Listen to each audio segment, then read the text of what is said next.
Right guys, Mark Crossfield here with Dr. Alan Hocknell talking Callaway Big Bertha Alpha 816 Fairway. This is the kind of players one. It is. Tour player, all that kind of thing you would see, as much as you might see the other ones as well. So let's see what 816 Big Bertha Alpha has to offer. Let's get stuck in.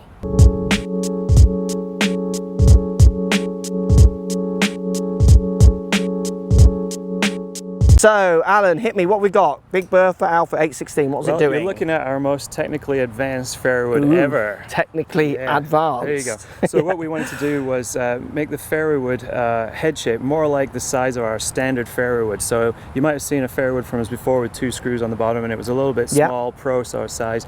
We wanted to blow that up to get the benefit of even more stability. Okay. In order to do that, we combined our forged face cup with a forged composite crown and adjustable hosel and 2 weights on the sole, so you can't really pack any more into a fairway wood. And the purpose of that was to give us real control over this. So we've got 2 weights that are now spread further apart than we had before, still giving us the forward and the backward CG location, but we've got high MOI, high stability no matter where you put them. And in particular, sneaky, when you put the heavy weight in the back, this is our most forgiving fairway wood. Okay. Even though you might think it's a more advanced player club, it's actually got the most MOI of any of our fairway woods. So okay, just stop you there because I'm finding that interesting. Right. So you're saying there is a players club I'm allowed to use? I think so. Yes, he's made one.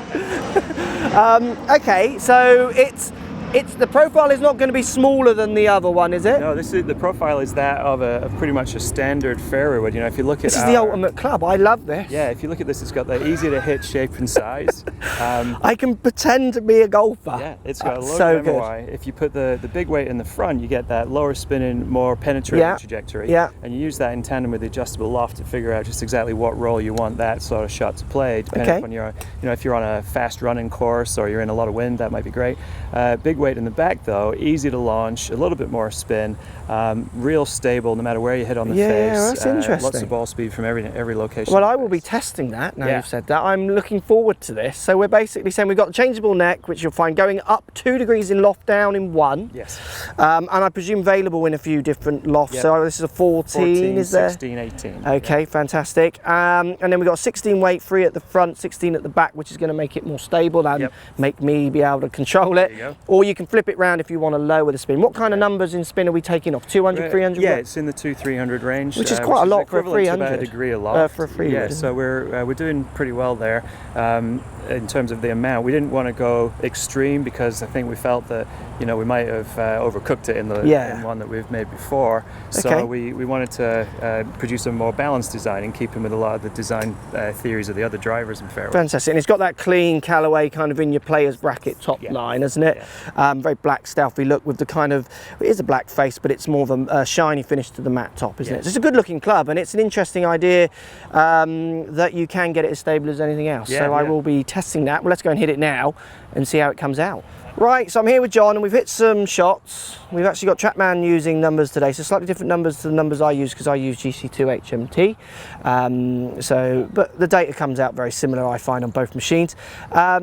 Big Bertha Alpha 816 fairway wood. What numbers you got, Maurice? Because we tried with the setting both ways round. Hit in both settings. So give me some numbers. What have we got? Well, we hit it first in the setting with the 16 gram weight in the back. That's that kind of the higher spin setting. A more stable setting as well, isn't it? More stable, a little more spin for that player. Okay. And you ended up spinning that 3-wood about 4,000 on average. Yeah. Carried about 229.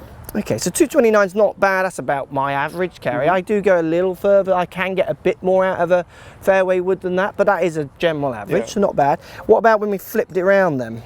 When we turned it around and had the lower spin setting of the two, you spun it around 3,500. Yeah. You carried about 239 in that setting. So interesting. So when I had it in the lower spin number, I did hit it a bit further. We have a little breeze today, so you picked up a little bit of distance with that also. Yeah, because it was taking that spin off into the breeze. Is that what you're saying?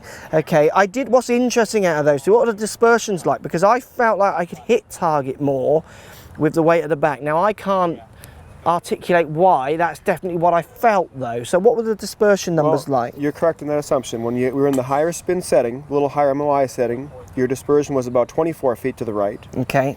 In the lower spin setting, you were about 34 feet to the right. Interesting. So about 10 feet more to the right with the low spin setting. So you picked up a little bit of distance, but a touch more off to the right. So all I could argue there, I guess, obviously you've got the centre of gravity of a club is trying to catch up with the grip end as you strike. If that centre of gravity is further back for me, maybe a fraction more closure with the face, possibly. It could be. I did definitely feel with the CG further forward on this one that I wanted to hit more of a cut. Yes, you did cut it a little more with that. Like up the left and cut it back. Where with the CG further back, I felt like it's just got a plane going over. Is that one of my shots? Is that your ride leaving? Yeah, absolutely. But with the weight back, I felt like it hit straight. With the weight forwards, I felt like a little cut. Weight back, I felt like I could hit a draw if I wanted. You did. I didn't feel like I could do that with the weight forward. I agree. You had a little more stable flight with the bigger weight in the back. Yes. Which is sacrificed a little distance, but you had better control to it, I thought. Well, I think that's a really interesting point for people on custom fitting, and you as you custom fit with tour players and every golfer in between. It's not just about the numbers, is it? It's got to be playable. Exactly. So, like you say, I might sacrifice, what was it, 10 yards in carry. And certainly roll out a bit more, I guess, because this is spinning less. But if I can't hit it straight or keep it on the planet, what's the point in hitting it 10 yards into the rubbish? Which is where custom fit is so important, isn't it, on these? Interesting.